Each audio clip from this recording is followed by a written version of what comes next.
আসসালামু আলাইকুম এভরিওয়ান, সবাইকে আরো একবার স্বাগত জানাচ্ছি। সম্প্রতি একটি জার্নাল থেকে আর্টিকেল সাবমিট করার জন্য আমি একটি ইমেল পেলাম এবং সেই জার্নালটির হোম পেজে ঢুকে আমি দেখলাম যে জার্নালটি স্কোপাস এবং ওয়েব অফ সায়েন্স ইন্ডেক্সড। সেই সাথে আরও কিছু ডেটাবেস সেখানে উল্লেখ আছে এবং ইমপ্যাক্ট ফ্যাক্টরও আছে। তো এগুলো দেখে আমার একটু আগ্রহ জন্মালো যে আমি সেখানে একটি আর্টিকেল সাবমিট করব। কিন্তু জার্নালটির যে অন্যান্য সেকশনসগুলো রয়েছে, যেমন অ্যাবাউট সেকশন, তারপরে এইমস অ্যান্ড স্কোপ, তারপরে অথর গাইডলাইন্স, এগুলো দেখার পরে আমার মধ্যে একটু সন্দেহ জাগলো। আমার কাছে মনে হলো যে এই সেকশনগুলোতে তারা যেসব কথা লিখে রেখেছে সেগুলো খুবই সংক্ষিপ্ত এবং খুবই সহজ ভাষায় লেখা। তো এত ভালো একটা জার্নাল যেটা স্কোপাস এবং ওয়েব অফ সায়েন্স ইন্ডেক্সড, সেটা কিন্তু এত সহজভাবে এত অল্প কথায় এই জিনিসগুলো এইভাবে উপস্থাপন করবে না। এটা দেখার পরে আমার মনে হলো আমার অবশ্যই একটু যাচাই করে নেওয়া দরকার। তো যাচাই করার জন্য আমি যেটি করলাম, আমি চিন্তা করলাম যে যেহেতু জার্নালটি বলছে যে তারা স্কোপাস ইন্ডেক্সড, তাহলে আমি একটু শিমাগো জার্নালস র্যাঙ্কিং এ সার্চ করে দেখি।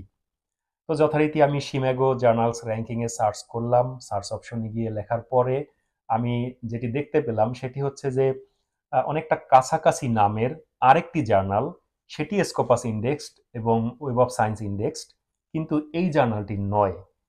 এই জার্নালটি হচ্ছে ওই জার্নালটির নাম ভাঙিয়ে তারা ফেক ব্যবসা করছে।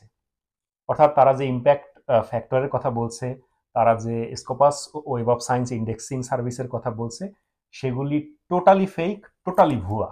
তো এটা দেখার পরে আমি চিন্তা করলাম যে এরকম ইমেল আপনারাও পেতে পারেন।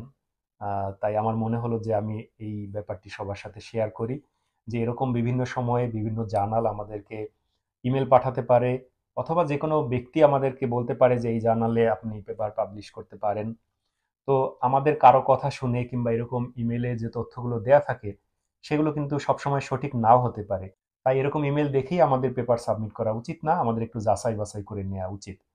তো যাচাই করার দুটি পদ্ধতি আছে, যে একটি জার্নাল পিডিটরি জার্নাল কিনা সেটি দেখার জন্য বিলস লিস্ট অফ পিডিটরি জার্নালসে আপনি যেতে পারেন এবং সেখানে সার্চ করে দেখতে পারেন। এই জাতীয় একটি ভিডিও আমার চ্যানেলে আমি আপলোড করেছিলাম যে হাউ টু আইডেন্টিফাই পিডিটরি জার্নালস, আপনারা সেটি দেখে নিতে পারেন। সেই সাথে how to identify suitable journals for publishing articles, এই শিরোনামে আমার আরেকটি ভিডিও আছে, আমি অনেক আগে সেটি আপলোড করেছিলাম। তো সেখানে আসলে ভিডিওটি অনেক আগের হলেও যে তথ্যগুলো আছে সেগুলো আপনাদের অনেকের কাজে দিবে। সেখানে আমি দেখিয়েছি কিভাবে সহজে আপনার যে কোনো টপিক রিলেটেড একটি জার্নাল খুঁজে পাওয়া যায়।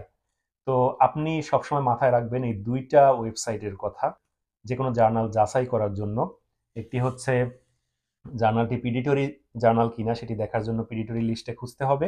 সেই সাথে আপনি যদি স্কোপাস ইন্ডেক্সড কোনো জার্নাল খুঁজতে চান, তাহলে শিমাগো জার্নালস র্যাঙ্কিং এর যে ওয়েবসাইটটি আছে সেখানে গিয়ে আপনি খুঁজে বের করতে পারবেন।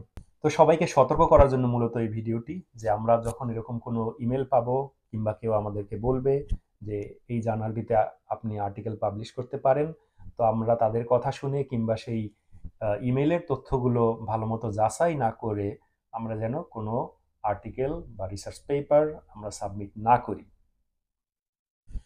তো এই ছিল আজকের মতো। দেখা হবে পরবর্তীতে অন্য কোনো একটি টপিক নিয়ে। সেই পর্যন্ত সবাই ভালো থাকবেন। সবাইকে অসংখ্য ধন্যবাদ।